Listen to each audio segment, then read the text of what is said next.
I've seen a couple of your videos in the past, and one of them I thought was interesting that you said every cancer can be cured in 2 to 6 weeks.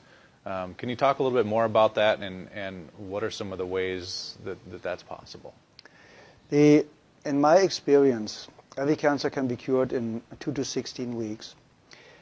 Some cancers can be cured in minutes because every doctor in the world that's in office for 20 years or longer knows cases of spontaneous healing. There's even a book out called Spontaneous Healing by a guy I really don't like, just stating that there are cases of spontaneous healing. That means if it's possible, we just have to find a way to access this. That's number one. The second, you get rid of acidosis and toxemia. The second, the body gets alkaline and oxygen rich.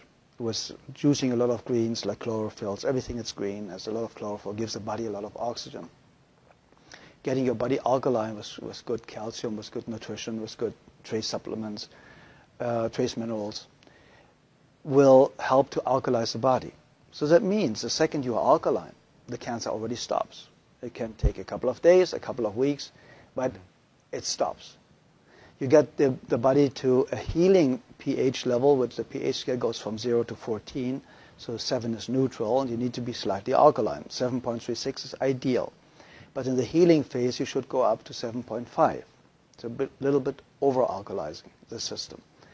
A great friend of mine, Dr. Martin in Germany, is using oxygen more step therapy, for example, where you take the blood out, get ionized oxygen, and to lead the blood back in. And you do this 12 times, and you have basically brand new blood like a newborn baby. So you already eliminated the lack of oxygen. You see the blood coming out looks like black. They put the oxygen in and it becomes pink. And it's like legal doping. You get it and you feel so energized and you're so vital. What my MDs in Europe use is vitamin C injections, intravenous vitamin C injections, 100 cc's a day, 3 times a week. That's what we used in certain cases more often.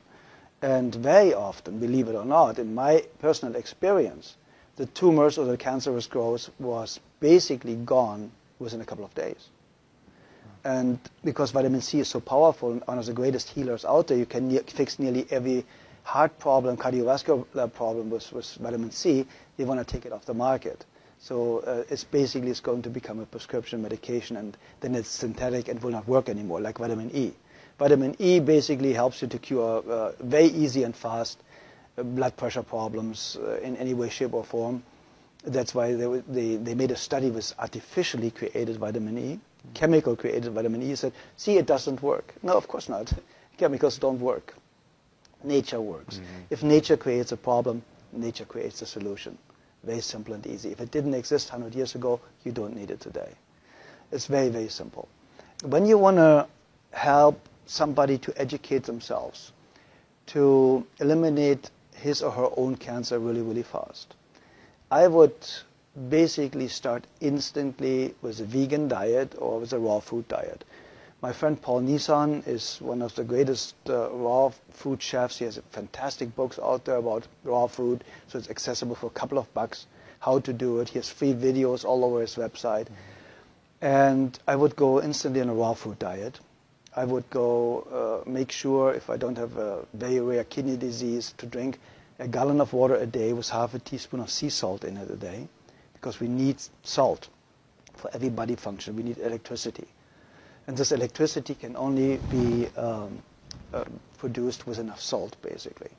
So if you have a lack of salt, you have a blood pressure problem. See, and we're not supposed to have salt, though, too, especially if we have high blood pressure. That's what we're told. Okay, it's the opposite. The problem is they are talking about table salt. Very often, table salt is 1/3 glass, 1/3 sand, and 1/3 salt. So the glass or the sand is scratching the arteries, and they start to bleed.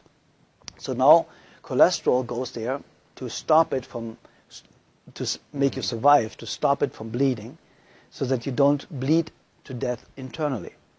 So now they say the cholesterol all of a sudden is the cause of the high blood pressure because it narrows the blood ways.